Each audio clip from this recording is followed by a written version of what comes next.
ủa nó nào mày à ok ok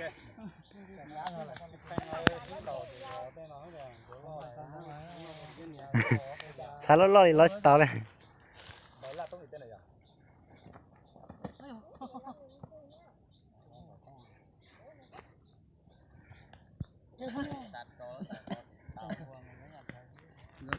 này có tí sợ thì đâu có phía sau này.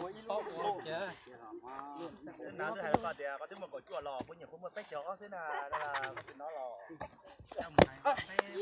Chả con nhẹ nhàng luôn à. Anh nhớ thả tim cho anh nhớ